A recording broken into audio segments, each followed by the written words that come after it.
පොඩ්ඩක් හිතලා බලන්න වාහනයක් පදවගෙන යනකොට එකපාරටම පිටිපස්සේ කණ්ණාඩියෙන් පේනවා ඔව් ඩොලර් මිලියන ගණනක් වටිනා ඇස්ටන් මාටින් එකක් පොලිස් ලයිට් දාගෙන ඔබ පසුපස එනවා කියලා. අම්මෝ ඒක නම් මාරම දසුනයක් තමයි. අනිවාර්යෙන්ම. ඉතින් අද අපි මේ ගැඹුරු විමර්ශනයේත සාදරයෙන් පිළිගන්නවා.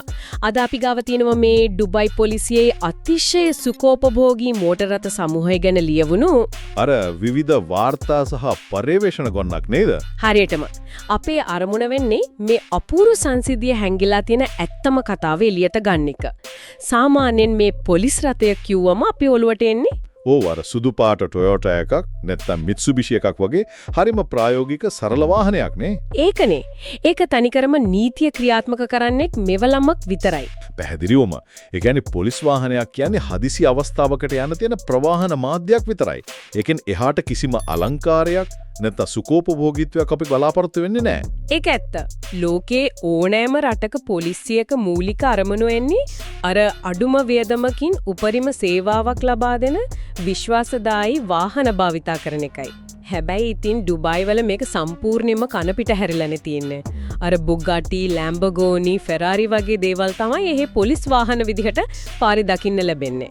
ඔව් ඒක ටිකක් අමුතුයි. මට මේ තොලතුරු දකිද්දි ඉස්සෙල්ලම හිතුනේ මේක අතිවිශාල මුදල් නාස්තියක් නේද කියලා. මොකටද සාමාන්‍ය රාජකාරියකට මේ තරම් කෝටි ගණන් වටිනා වාහන? මේක හරියට නිකන් පොලිසියක් කටුලේ කාසෙල් එකක් දාලා වගේ වැඩක් නේ. බැලු බැල්මට එහෙම හිතෙන එක සාධාරණයි. මේ කෝටි ගණන් වටිනා සුපිරි වාහන පොලිස් වර්ණ වලින් හැඩගැන්විලා අර සයිරන් එකත් එක්ක පාරට එනකොට කෙනෙකුට එකවරම හිතෙන්නේ මේවා අනිවාර්යයෙන්ම අධිවේගී අපරාධකරුවන්ව ලුහු බැඳලා අල්ලන්න ගෙනාපු ඒවා කියලා. අන්න ඒකයි. මොකද අර ක්‍රියාදාම චිත්‍රපටවල අපි දකින්නේ අන්න ඒ වගේ දේවල්නේ. හරියටම. ඉතින් ඩුබයි වල ගොඩක් අය යන්නේ ෆෙරාරි, පෝෂ් වගේ වාහනවල නිසා ඒගොල්ලන්ව අල්ලන්න පොලිසියටත් බුගාටි ඕනි කියලා හිතෙන්න පුරුවන්.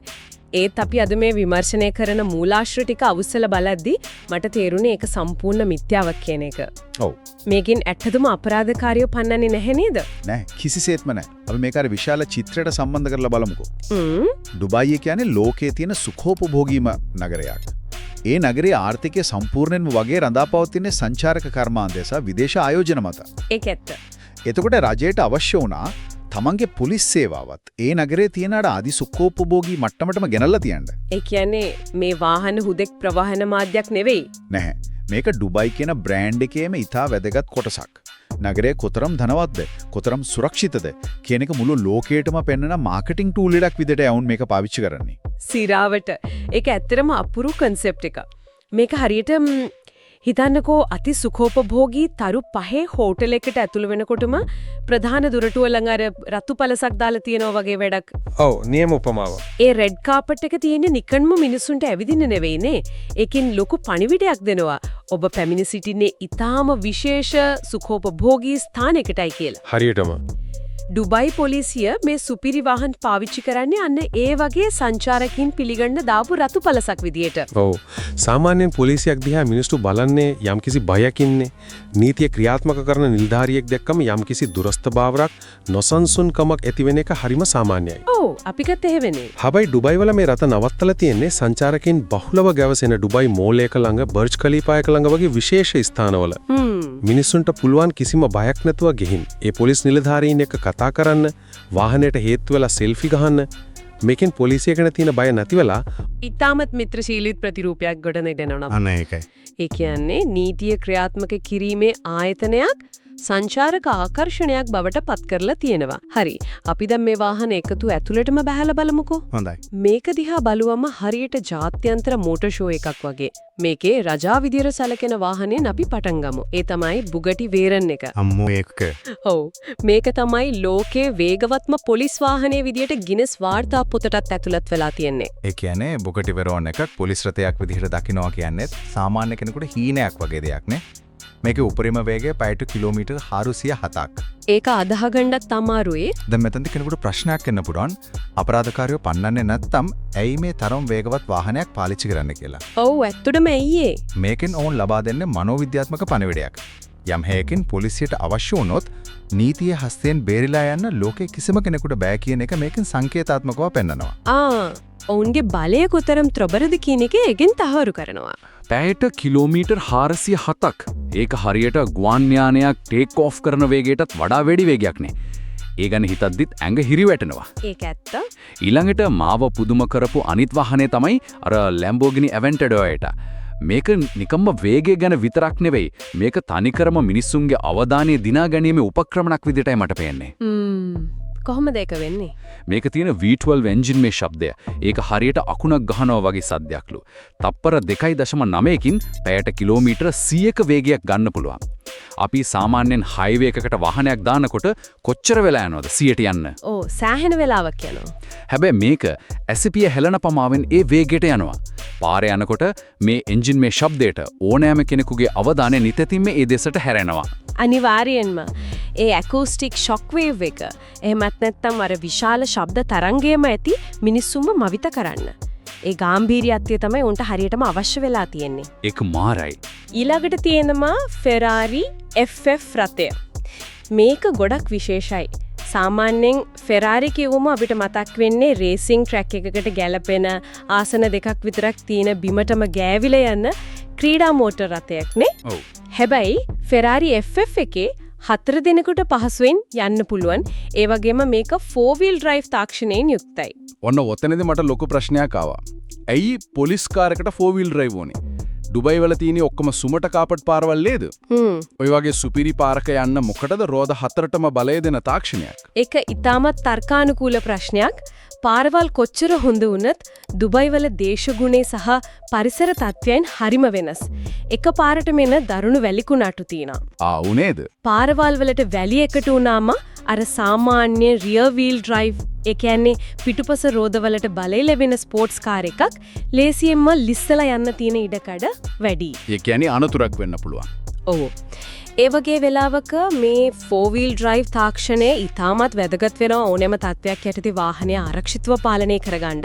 ඒකෙන් පේන ඔවුන් අලංකාරය විතරක් නෙවෙයි තමන්ගේ භූගෝලීය තත්ත්වයන්ට ගැලපෙන ප්‍රායෝගිකත්වය ගැනත් හිතලා තියෙනවා කියලා. ඔන්න දැන් අපි එනවා මේ සම්පූර්ණ ලයිස්තුවෙන් මාව සම්පූර්ණව පිස්සු වට්ටපු වාහනයට. මොකද්ද ඒ? අර Aston Martin 177 එක මේක හරිම දුර්ලභයි.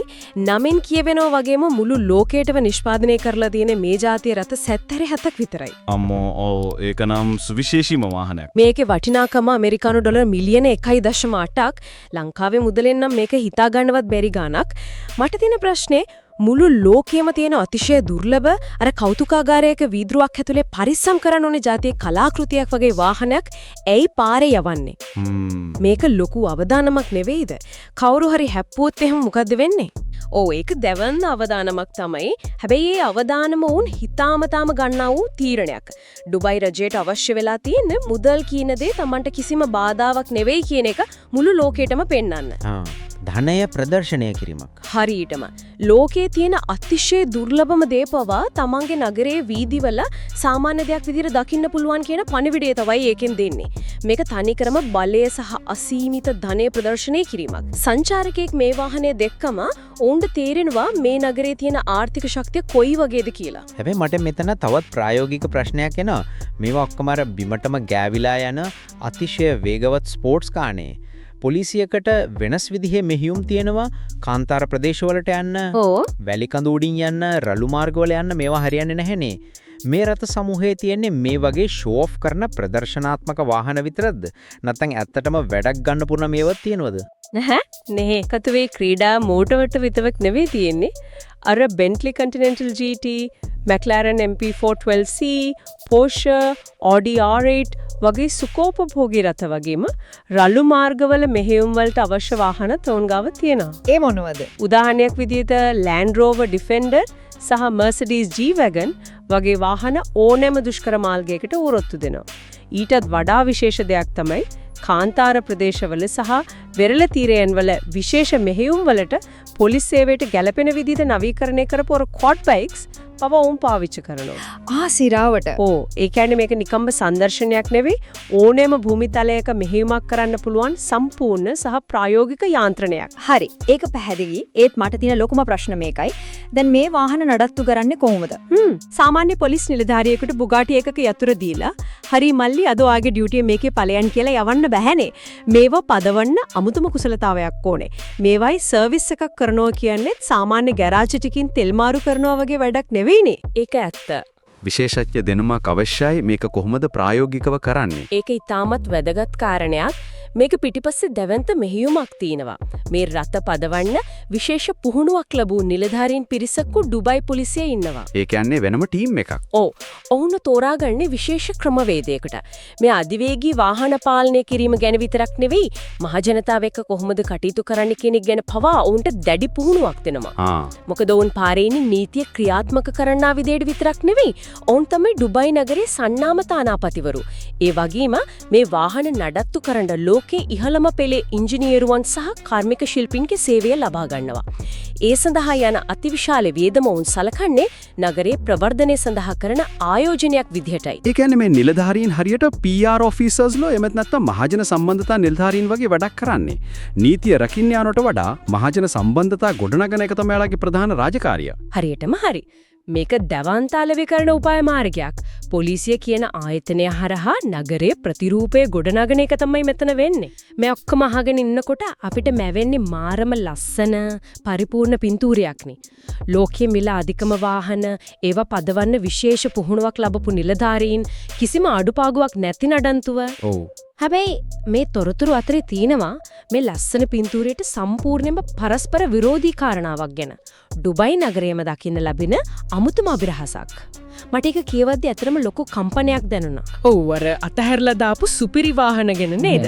ඒක හරිම විස්මයජනක තත්වයක් තමයි. ඇත්තටම එක පැත්තකින් නගරයේ අභිමානය වෙනුවෙන් කෝටි ගණන් වියදම් කරලා පොලිසිය මේ සුපිරි වාහන ඉතා ඉහළින් නඩත්තු කරනවා.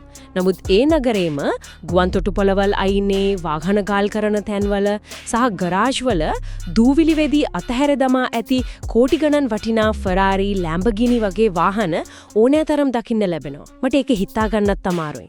සමහර වාහනවල යතුරු පවා ඇතුලේ තියෙද්දි තමයි අතහැරලා ගින් තියෙන්නේ. ලෝකේ එකම නගරයක් ඇතුලේ මේ වගේ අන්ත දෙකක් තියෙන්න පුළුවන්ද? එක් පැසකින් ලෝකේ සුපිරිම පොලිස් රථ සමූහය බැබලෙනවා. මිනිස්සු වටවල ෆොටෝ ගන්නවා. අනික් පැසෙන් සාමාන්‍ය මිනිස්සුන්ට ජීවිත කාලයටම ගන්න බැරි තරම් වටින සුපිරි වාහන කිසිම අයිතිකාරයෙක් නැතුව දුවිලි කක්ක අව්වේ වේලෙනවා. කොහොමද එහෙම වෙන්නේ? ඇයි මිනිස්සු මේ තරම් වටින දේවල් අතහැරලා යන්නේ? මේකේ නිරූපණය වෙන්නේ ඩුබයි වල තියෙන ආර්ථිකයේ අස්ථාවර සහ අතිශය තරංගකාරී පැතිකඩයි. ඩුබයි කියන්නේ ණය ලබා ගැනීම ඉතා ලෙහෙසි තැනක් නේ. මිනිස්සු තමන්ගේ සමාජ තත්ත්වය පෙන්වන්න අති විශාල ණය මුදල් අරගෙන මේ වගේ සුඛෝපභෝගී වාහන ගන්නවා. හැබැයි ව්‍යාපාර බංකොලොත් උනාම යම්කිසි ආර්ථික පසුබෑමක් ආවම එහි නීතිය ඉතාමත් තදයි.